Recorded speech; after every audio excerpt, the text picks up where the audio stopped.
اور میرے ساتھ کمی نہیں ہے ایسے لوگوں کی جو میرے اس آئیڈیا یا آئیڈیالوجی کے ساتھ ہیں، وہ انشاءاللہ ہمارے ساتھی ہوں گے۔ السلام علیکم ناظرین، سبھی ووٹ کے تقدس کی بات کرتے ہیں تو آج کا پروگرام ہم نے اس لیے رکھا ہے یہ جاننے کے لیے کہ اصل میں ہمارے سیاستدانوں کو، بیوروکریٹس کو آپ کے ووٹ کے تقدس کی کتنی فکر ہے۔ آپ کو یاد ہوگا کہ 2013 کے انتخابات کے بعد بہت شور مچا تھا کہ دھاندلی ہوئی ہے، جس کے خلاف تحریک انصاف نے طویل دھرنا بھی دیا تھا۔ پھر اسپیکر قومی اسمبلی ایاز صادق نے 25 جولائی 2014 کو خصوصی پارلیمنٹری کمیٹی تشکیل دی، جس کی ذمہ داری آزاد اور منصفانہ انتخابات کے لیے تجاویز مرتب کرنی تھی۔ اس کمیٹی کو اپنا کام مکمل کرنے کے لیے 3 ماہ کا وقت دیا گیا تھا، تاہم 3 برس گزر گئے۔ آخر کیوں؟ سیاسی جماعتیں پوری تیزی سے الیکشن تیاریوں میں مگن ہیں، مگر ناظرین مردم شماری کا عمل جو رواں برس مکمل ہونا تھا لیکن لگتا ہے اگلے برس اپریل کے ماہ تک مکمل نہیں ہو پائے گا، یعنی اینڈ آف اپریل ہی یہ مکمل ہو پائے گا۔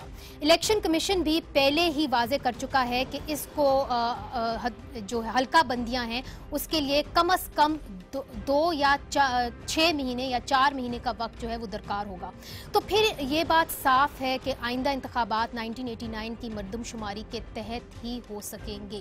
کیا یہ تمام سیاسی جماعتیں کے لیے قابل قبول ہوگا؟ اور یہ اسی کے لیے جو اصلاحات لا رہے تھے پاکستان میں انتخابات صاف اور شفاف ہو جائیں گے، تو کیا یہ ہو پائیں گے؟ ہمارے ساتھ ہے قومی اسمبلی کے الیکٹرل ریفارم کمیٹی کے ممبران شفقت محمود صاحب، سینئر رہنما تحریک انصاف، شازیہ مری صاحبہ، سینئر رہنما پاکستان پیپلز پارٹی، نعیمہ کشور خان صاحبہ، بہت شکریہ، پہلی دفعہ ہمارے پروگرام میں آئی ہیں، JUIFA سے آپ کا تعلق ہے۔ سب سے پہلے شفقت صاحب آپ سے جاننے کی کوشش کرتی ہوں، چونکہ آپ کا ایجنڈا تھا پاکستان تحریک انصاف کا کہ صاف اور شفاف انتخابات ہوں، سینسس اس کا حصہ تھا، مردم شماری اس کی حصہ تھا، اور حلقہ بندیاں۔ ایسا لگ رہا ہے حلقہ بندیاں نہیں ہو پائیں گی، 1989 کے سینسس پہ آپ کو الیکشن لڑنا پڑے گا۔ جانے کے لیے 2018 کے الیکشن کے لیے تیار ہیں آپ؟ دیکھیں، پہلی تو بات یہ ہے کہ ہم نے بہت ہی دل جمی سے اس سارے پروسیس میں حصہ لیا۔ میرا خیال ہے کہ جو 3 ممبران آپ کے سامنے بیٹھے ہیں، ہم لوگ سب کمیٹی کے ممبرز تھے اور ہم نے بے شمار میٹنگز جو ہیں وہ اٹینڈ کی اور اس پروسیس میں ہم نے حصہ لیا۔ دوسری بات یہ ہے کہ جو فائنل ڈرافٹ آیا ہے اس میں بہت ساری چیزیں نئی ہیں، بہت ساری چیزیں اچھی ہوئی ہیں، لیکن کچھ چیزیں ہیں جن پہ ہمیں اعتراض بھی ہے، ابھی بھی اعتراض ہے، بالکل ہے، چونکہ کل میرا خیال ہے یہ فائنل 4 میجر چیزوں پہ بڑا سیریس اعتراض ہے، وہ بتائیے، وہ میں بتا دیتا ہوں آپ کو۔ ایک ہمیں اعتراض اس کے ہے کہ بائیو میٹرک ووٹنگ جو ہے وہ ووٹر آئیڈینٹیفیکیشن کے لیے ہوتی ہے، وہ ابھی تک الیکشن کمیشن نے اور نادرا نے کوئی ایسا سسٹم ترتیب نہیں دیا کہ بائیو میٹرک ویریفیکیشن سارے الیکشن میں ہر جگہ ہو سکے۔ وسائل کی کمی ہے اس کے لیے؟ آئی ڈونٹ نو، یہ تو وہ بتا سکتے ہیں، یا ول کی کمی ہے یا نیت کی کمی ہے۔ دوسرا یہ ہے کہ ہم چاہتے ہیں کہ یہ جو الیکشن کمیشن ہے یہ اتنی متنازع ہو چکی ہے اور اس لیے اس کو ریکانسٹیٹیوٹ ہونا تاکہ سب لوگوں کو، سب سٹیک ہولڈرز کو اعتبار ہو، بہت ضروری ہے۔ تیسرا یہ کہ کیئر ٹیکر گورنمنٹ ایک بہت امپورٹنٹ حصہ ہوتی ہے الیکشن کروانے کا، اور کیئر ٹیکر گورنمنٹ کے بنانے کا جو طریقہ کار ہے وہ اس میں پرابلمز ہوئے۔ پچھلی دفعہ مثلا سندھ میں 1 دن پہلے جو گورنمنٹ کا حصہ تھی MQM، وہ اتر کے آ کے اپوزیشن میں بیٹھ گئی اور مل کے پیپلز پارٹی کے ساتھ انہوں نے کیئر ٹیکر گورنمنٹ بنا لی۔ تو ہم سمجھتے ہیں ساری پارلیمنٹری پارٹیز جو ہے وہ اس میں شامل ہوں۔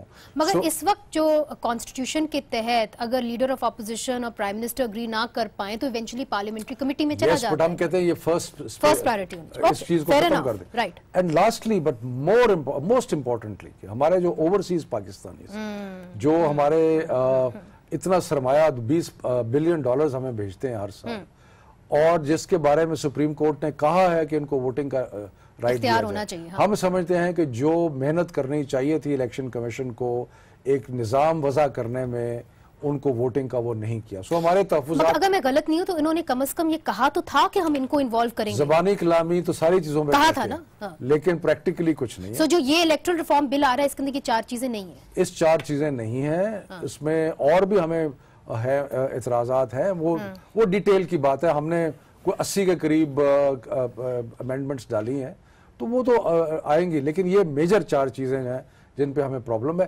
اب آپ نے بات کی اس کی سینسس کی.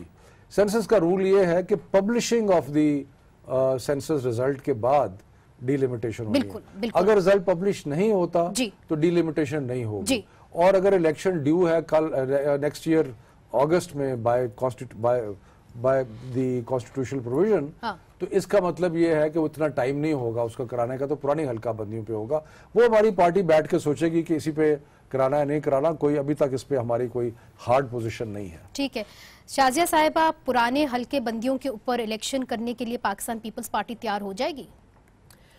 دیکھیے, پاکستان پیپلز پارٹی کا اصولی موقف بالکل واضح ہے سینسس کے حوالے سے. ایک کنسرن ہم نے سینسس کے حوالے سے جو ریز کیا ہوا ہے, اور سندھ کے اندر ہم کورٹ میں بھی گئے ہیں اس حوالے سے, کہ جو سیکریسی کا عمل ہے, جس طریقے سے سیکرٹ رکھا گیا ہے پورے سینسس کے عمل کو, اور پھر پینسل کا استعمال بھی آپ کو یاد ہوگا کہ شروع میں ہم نے اس پر اعتراض اٹھایا تھا. تو ہمارا موقف بہت کلیئر ہے کہ سینسس ضروری ہے, یہ تو it is the need of Pakistan. مگر اب جس طریقے سے وہ کام کیا گیا, جتنا اس کو اسٹیٹ سیکرٹ رکھ کے کیا گیا, اس میں ٹرانسپیرنسی نہیں تھی, اور یہ ہمارا بہت بڑا اعتراض ہے جو آج بھی ہے. جہاں تک آپ کہہ رہی ہیں کہ یہ ہوگا یا نہیں ہوگا, ہمیں تو یقین دلایا گیا تھا کہ ہو جائے گا. اب اگر اس میں اتنا ڈیلے ہے تو اس صورتحال میں بھی یقیناً پارٹی بات کرے گی, اور پارٹی کنسنسس آپس میں مشاورت کر کے, اور اس پر جو ہمارا آفیشیل لائن ہے وہ ہم سامنے لائیں گے. لیکن ہمیں یہ آئیڈیا نہیں تھا کہ اس کو اتنی دیر سے کیا جائے گا, اور اس کے بعد جو کام ہونے وہ بھی بہت دیر سے ہوں گے. اگر میں الیکٹورل ریفارمز کے حوالے سے اگر تھوڑی سی بات کر لوں, کیونکہ دیکھیں 3 برس کا عرصہ آپ نے کہا, درست فرمایا, یہ ایکسرسائز طویل ہے, لیکن اس ایکسرسائز کے نتائج جو ہیں وہ بھی خاصے امپورٹنٹ ہیں. 15 چیپٹرز ہیں اس کے اندر, 8 ایکٹس ہیں جن کو ملا کر ایک قانون بنایا گیا ہے, ون یونیفائڈ لا. اس کے اندر جس طریقے سے شفقت محمود صاحب نے فرمایا کہ دیکھیں, اگر آپ الیکٹرانک ووٹنگ نہیں بھی کرا سکتے, بہت وجوہات ہیں, ٹھیک ہے, لیکن بائیو میٹرک اتنا ڈیفیکلٹ نہیں ہے. بائیو میٹرک جو ہے کرتے ہیں کہ بائیو میٹرک ہونا چاہیے. دیکھیں, ہم تو ای وی ایم پر بھی جانے کی بات کر رہے ہیں, لیکن اگر آپ ای وی ایم الیکٹرانک ووٹنگ مشینز کی طرف نہیں جا پا رہے ہیں, جو بھی وجہ ہے, ٹیکنالوجی سے آپ اس وقت ڈر رہے ہیں, تو بائیو میٹرک ایسی ٹیکنالوجی نہیں ہے جس سے آپ گھبرائیں. اچھا, واٹ اباؤٹ کیئر ٹیکر؟ آپ کے, اور میں جاننا چاہتی ہوں کہ واٹ آر یور ریزرویشنز؟ ان کا اپنا موقف ہے, ہمارا what are your main reservations? ہمارے دیکھیں, ایک تو بائیو میٹرک ہم بھی چاہ رہے ہیں کہ biometric is not a technology جس سے ہم اتنا گھبرائیں. اور دوسرا بیلٹ پیپر کے اوپر, بیلٹ پیپر کا آپ کو یاد ہے کہ کتنا بڑا ایشو کھڑا ہوا تھا, اور بہت سوال اٹھائے تھے بیلٹ پیپر کی پرنٹنگ کیسے ہو رہی ہے, کہاں ہو رہی ہے. ہم نے کہا کہ بیلٹ پیپر آپ واٹر مارک کریں, اس کو اسپیشل پیپر پہ کریں. ابھی اس وقت نہیں, ابھی تک انہوں نے ہم ہی نہیں بھری ہے. ڈیورنگ میٹنگز انہوں نے کہا ہم سوچ سکتے ہیں لیکن مہنگا بہت ہے. لیکن if you look at the cost of this paper, and اس کے بعد جو کاسٹ آپ نے اور بھگتی ہے پورے الیکشن پروسیس پہ سوالیہ نشان اٹھے. اور تیسرا جو اوورسیز پاکستانی کا, میں بھی اس پہ ہمارا ہے, کیونکہ ہم نے اپنے وقت میں اس پر کام بھی کیا ہے اوورسیز کے حوالے سے.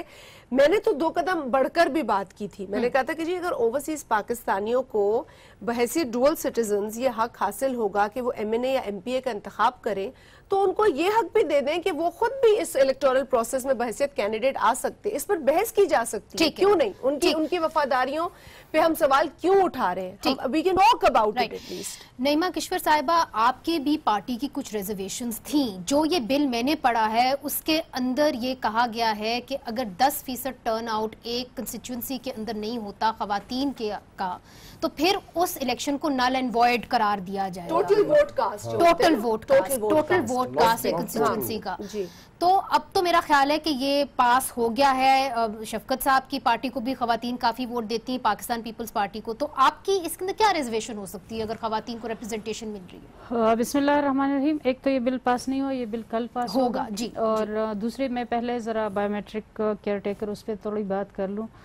دیکھیے, کیئر ٹیکر پہ ہم نے آئینی امینڈمنٹ, ایک تو ہماری جو آئینی طریقہ کار ہے اس میں اپوزیشن اور گورنمنٹ مل کے کرتے. اب گورنمنٹ کا کام ہے کہ وہ اپنے اتحادیوں کو اعتماد ملے, اور اپوزیشن لیڈر کا کام ہے کہ وہ اپوزیشن کی تمام جماعتوں کو اعتماد میں لے. تو میرے خیال میں ایک اچھا طریقہ اس وقت ہے, ایک بہتر طریقہ ہے. اور دوسری چیز یہ ہے کہ یہ آئینی امینڈمنٹ ہے, یہ اس بل میں نہیں ہوگی. یہ آئینی امینڈمنٹ جب ہم کریں گے تو اس میں ہوگی, اور اس میں کچھ آئینی امینڈمنٹ ہم کر چکے ہیں, اور وہ جو کنسلٹ کمیٹی ہے اس سے بھی پاس ہو چکی ہے. اس میں ہم نے کہا کیئر ٹیکر کے جو منسٹر سے وہ 6 سے زیادہ نہ ہو یا ان کے اختیارات زیادہ نہ ہو. تو اس قسم کی آئینی امینڈمنٹ یہ کمیٹی کر چکی ہے. اسی طرح جو الیکشن کمیشن کا جو شفقت صاحب نے بات کی کہ الیکشن کمیشن پہ ہمیں وہ نہیں ہے, یہ الیکشن کمیشن اسی کمیٹی نے بنایا ہے, کیونکہ ہم نے 21ویں ترمیم پاس کی تھی اور اسی کے نتیجے میں یہ الیکشن کمیشن بنا ہے. تو انہوں نے ہمارے ساتھ مل کے یہ بنایا تھا جو الیکشن کمیشن ہے. اوورسیز کی 22ویں ترمیم اسی کمیٹی نے, سب کمیٹی نے کیا ہے اور متفقہ پاس ہوا ہے. اور ہم نے نہیں کی تھی, کرائٹیریا سیٹ کیا تھا, اس کو ایکسپینڈ کیا تھا. اسی کے نتیجے میں یہ الیکشن کمیشن آیا ہے نا, جو ہم نے آئینی امینڈمنٹ کی تھی. اوورسیز پاکستانی ہم سب چاہتے ہیں کہ ہے یہ بھی ادروائز یہ بھی آئینی امینڈمنٹ ہے کہ آئین میں امینڈمنٹ ہوگی تو اس کو دیکھیں, کیونکہ اس پہ بہت ساری رائے تھے. اب فرض کرے اگر ہم اوورسیز کو ووٹ دینے کا حق دیتے ہیں, ایک ایسا بندہ جو پاکستان میں بیٹھا ہے اس کو کچھ اوورسیز کے مسائل کا پتہ نہیں ہے اور وہ ان کو ووٹ کرے تو کوئی فائدہ نہیں. اس میں بہت رائے آئی تھی, ہم نے یہ بھی کہا تھا کہ اوورسیز میں ان کو اپنی سیٹس دے, جس طرح ہماری ریزرو سیٹ ہے ان کو اپنی سیٹس دے جو ان کے مسائل کو سمجھے اور وہ آ کے ہاؤس میں ان کے مسائل کو پریزنٹ کرے. صرف ووٹ کا حق دینے سے کوئی فائدہ نہیں, ان کے مسائل بھی حل ہونے چاہیے. تو اس پہ ابھی بحث ہونی ہے اور وہ آگے چلے گی.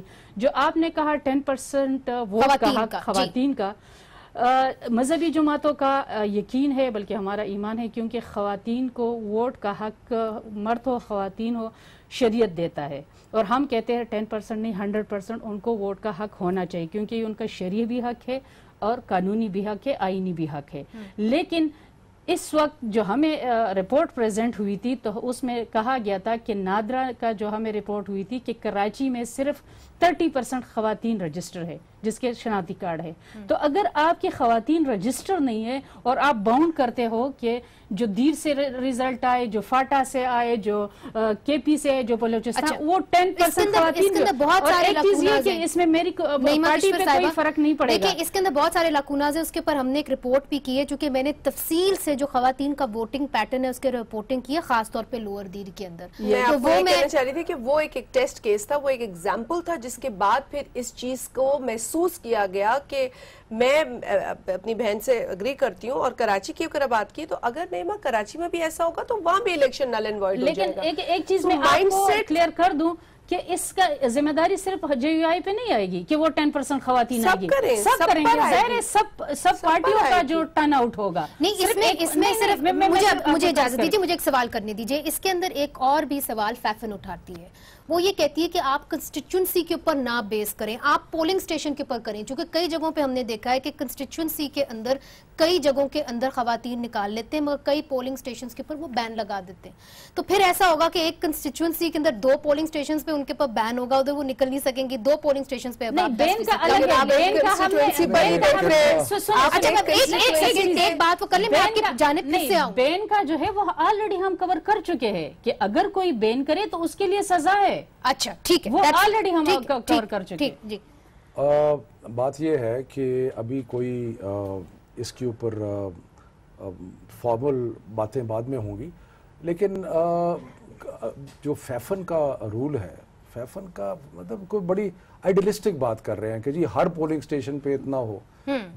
یہ مستقبل میں ایسے ہی ہونا چاہیے. وہ جس طرف ہم نے جانا ہے وہاں پہ یہی ہے کہ ہر پولنگ سٹیشن کے اوپر خاتون ہو, لیکن ابھی تو ہم کنسٹیچوئنسی وائز کر لیں تو وہی کافی ہے. سیپریٹ پولنگ سٹیشنز بنے ہیں خواتین کے لیے. سیپریٹ پولنگ سٹیشن تو پولنگ بوتھ تو سیپریٹ ہوتے ہی ہیں نا جی, بٹ پولنگ سٹیشنز اگر سیپریٹ ہوتے ہیں, پولنگ سٹیشن اس کو سیپریٹ کہہ لیں آپ, پولنگ سٹیشن سیپریٹ ہوتے ہیں, خواتین کے الگ ہوتے ہیں. پوائنٹ ہے کہ ہم پہلے ایک قدم تو اٹھائیں نا کہ 10% تک تو انسسٹ کریں اور انشور کریں کہ 10% تک پولنگ ہو خواتین کی. اس کے بعد اگلا سٹیپ ہے کہ جی آپ پولنگ سٹیشن وائز کریں اور یہ کریں, وہ وقت آنے کے ساتھ کرے گا. پہلے یہ تو دیکھ لیں. اور میں ایک بات اور کلیئر کرنا چاہتی ہوں کہ دیکھیں اس میں مذہبی جماعتوں کو